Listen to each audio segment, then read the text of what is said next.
दोस्तों नमस्कार। 2024 के लोकसभा के चुनाव में नरेंद्र मोदी का पैकअप हो सकता है। ये मैं क्यों बोल रहा हूँ, इसके पीछे कुछ ठोस वजह है, कुछ ठोस तर्क है, जिसके बारे में आज हम लोग इस वीडियो में चर्चा करने वाले हैं। आपको भली भांति ये बात याद होगा कि जब से इंडिया गठबंधन बना है तब से लेकर के और अभी तक लगातार प्रधानमंत्री नरेंद्र मोदी के द्वारा और तथाकथित चाणक्य अमित शाह के द्वारा ये कोशिश की जा रही है कि ये गठबंधन टूट जाए, इसके नेताओं में मतभेद हो जाए, दरार पड़ जाए और यह गठबंधन कमज़ोर होकर के ख़त्म हो जाए।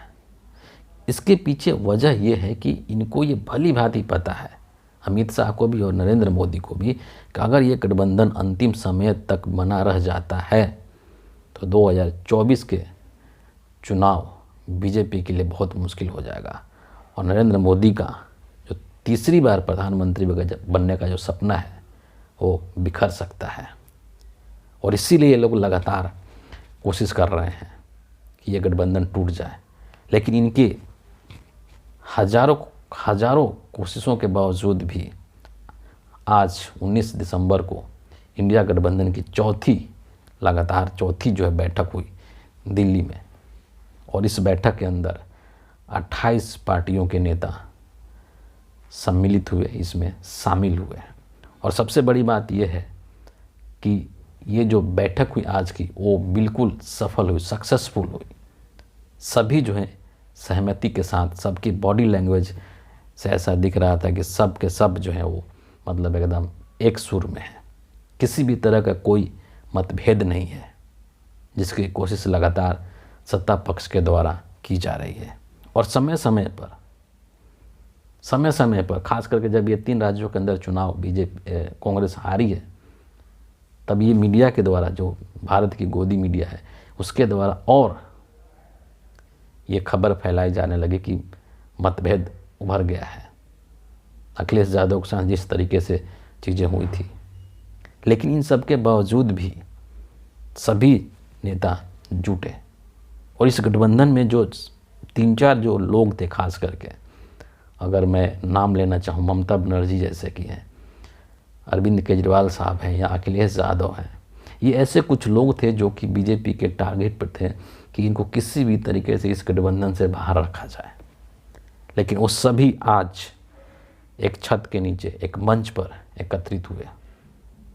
आपको पता है कि किस तरीके से अरविंद केजरीवाल को फिर से 21 या 22 दिसंबर को ईडी का समन भेजा गया है उपस्थित होने के लिए। इसके पहले भी एक समन भेजा जा चुका है। ममता बनर्जी का वही हाल है, उनके ऊपर भी उनके भतीजे के ऊपर ईडी का तलवार लटक रहा है। तो इस तरह से डरा करके भी, धमका करके भी, ब्लैकमेल करके भी जो गठबंधन को है उसको कमज़ोर करने की कोशिश सत्ता पक्ष के द्वारा लगातार की जा रही थी। लेकिन इसके बावजूद भी ये सब लोग, चाहे अखिलेश यादव हो, चाहे ममता बनर्जी हो, चाहे अरविंद केजरीवाल हो, सभी लोग आज की इस मीटिंग में उपस्थित हुए और सभी ने मिल करके सहमति जताई कि नहीं, हम सब जो है एक हैं, हमारे बीच में किसी भी तरह का कोई मतभेद नहीं है।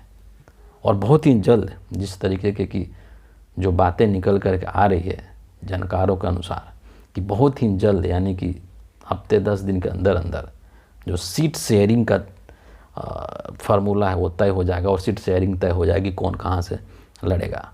और जो खबर निकल करके अंदर से आ रही है जिसके अनुसार कि 1 to 1, मतलब कि एक सीट पे बीजेपी का उम्मीदवार होगा और उस सीट पर गठबंधन की तरफ से सिर्फ एक उम्मीदवार होगा और कोई नहीं, और गठबंधन की सारी पार्टियां उसको सपोर्ट करेंगी। अगर इस तरीके से अगर चीज़ें की जाती हैं तो यकीन मानिए कि नरेंद्र मोदी को 2024 का जो सपना है वो पूरा नहीं होगा, वो सपना इनका अधूरा रह जाएगा। और इसीलिए इनके लाख कोशिशों के बावजूद भी इंडिया गठबंधन जो मजबूत होता जा रहा है, और इनकी मजबूती जैसे जैसे बढ़ रही है गठबंधन की, वैसे वैसे नरेंद्र मोदी की और अमित शाह की परेशानी बढ़ रही है, उनके अंदर बौखलाहट बढ़ रही है। और उस बौखलाहट के अंदर ये अनाप शनाप अनर्गल काम कर रहे हैं, उल्टे सीधे एक्शंस ले रहे हैं। महुआ मोइत्रा का निकाला जाना, जिस तरीके से अभी 151 MPs को सस्पेंड किया गया है पूरे शीतकालीन सत्र के लिए, ये सब जो चीज़ें हैं ना, ये सब मिल करके विपक्ष को और एकता के सूत्र में पिरोने का काम कर रही है। क्योंकि इन सभी नेताओं को ये चीज़ भली भांति से पता चल चुका है, इनको आभास हो चुका है कि अगर हम मिल करके नहीं लड़ेंगे और अगली बार अगर ये नरेंद्र मोदी 2024 का चुनाव जीत जाते हैं तो इस देश के अंदर से लोकतंत्र ख़त्म हो जाएगा। इस देश के अंदर से ये सभी राजनीतिक पार्टियों को ख़त्म कर देंगे और सबको उल्टे सीधे केस में फंसा करके और जेल के अंदर डाल देंगे। आम आदमी पार्टी का उदाहरण आप देख लीजिए कि इनके कई नेता ऑलरेडी जेल में हैं। केजरीवाल साहब के ऊपर भी तलवार लटक रही है। तो ये जो सारी चीज़ें हैं, जितना कोशिश किया जा रहा है इनको तोड़ने का, और जो जो चीज़ें तोड़ने के लिए मोदी सरकार कर रही है उसका ठीक उल्टा हो रहा है। ये लोग और मजबूत होते जा रहे हैं, ये और आपस में मजबूती के साथ जुड़ते जा रहे हैं, जो कि 2024 के चुनाव के लिए एक बहुत शुभ संकेत है। और सभी का मिल करके लड़ना इनकी जीत को सुनिश्चित कर सकता है, इसमें कोई संदेह नहीं है। और दूसरी तरफ बीजेपी के अंदर घमासान मचा हुआ है। यकीन मानिए कि बेशक से 3 राज्यों के अंदर चुनाव जीत चुकी है बीजेपी, लेकिन इनके नेताओं में मतभेद है। वो अलग बात है कि वो खुल करके सामने नहीं आ रहा है, हालांकि कुछ केसेस में ये खुल करके सामने भी आ रहा है। 3 राज्यों के अंदर जिस तरीके से जो कद्दावर नेता है उनको साइडलाइन किया गया, चाहे वो शिवराज सिंह चौहान हो, चाहे वसुंधरा राजे हो, इतना आसान नहीं है कि ये लोग ऐसे जाने देंगे। पहले से ही नितिन गडकरी, राजनाथ सिंह, इनको साइडलाइन किया जा चुका है।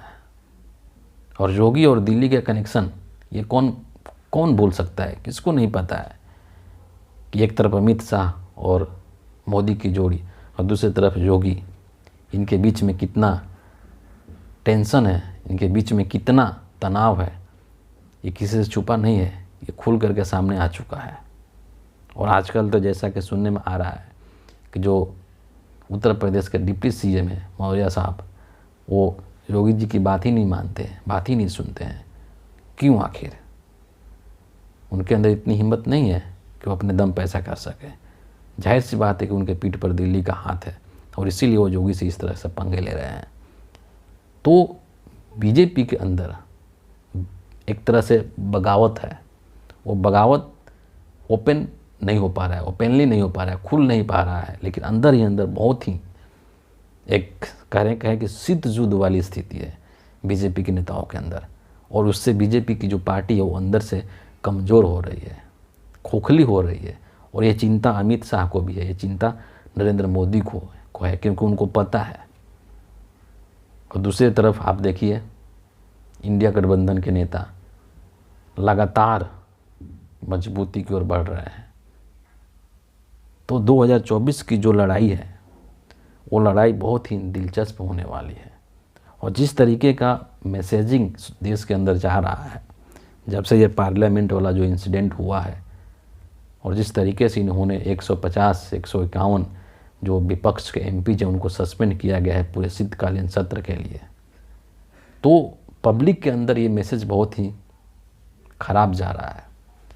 ये मैसेज जा रहा है कि नरेंद्र मोदी जो है वो वाकई में एक तानाशाह की तरह व्यवहार कर रहे हैं, जो कि इस देश के लोकतंत्र के लिए खतरनाक है, इस देश के लोकतंत्र के जो कि सही नहीं है। और इसीलिए जो लोगों की एक सहानुभूति है ना, पॉलिटिक्स के अंदर सिंपैथी बहुत बड़ा फैक्टर होता है। तो कहीं ना कहीं लोगों की जो सिंपैथी है वो भी इंडिया गठबंधन के नेताओं के साथ जा रहा है, और वो इनके लिए एक बहुत बड़ा प्लस पॉइंट होने वाला है आने वाले चुनाव में। सिर्फ ज़रूरत इस बात की है कि अंत समय तक, यानी कि चुनाव से लेकर के और चुनाव के रिजल्ट आने तक इनकी जो एकता है वो ऐसे ही बनी रहे, इनमें किसी भी तरीके का कोई मतभेद नहीं हो। क्योंकि सत्ता पक्ष के द्वारा और नरेंद्र मोदी की जो गोदी मीडिया है, दरबारी जो पत्रकार है, उनके द्वारा ये लगातार कोशिश की जाएगी, अभी भी की जाएगी, आगे भी की जाएगी कि इस गठबंधन को किसी भी तरीके से तोड़ दो, चुनाव के ऐन मौके पर तोड़ दो, जब मौका मिले तब तोड़ दो। लगातार कोशिश की जाएगी। वो जो कोशिश है तोड़ने की, उसको ख़त्म कर देना है और अपनी एकता को मजबूती से बनाए रखना है। तभी जा कर के 2024 के अंदर जो परिणाम होगा वो सकारात्मक होगा। फिलहाल इस वीडियो के लिए इतना ही है। आप सभी का बहुत बहुत धन्यवाद।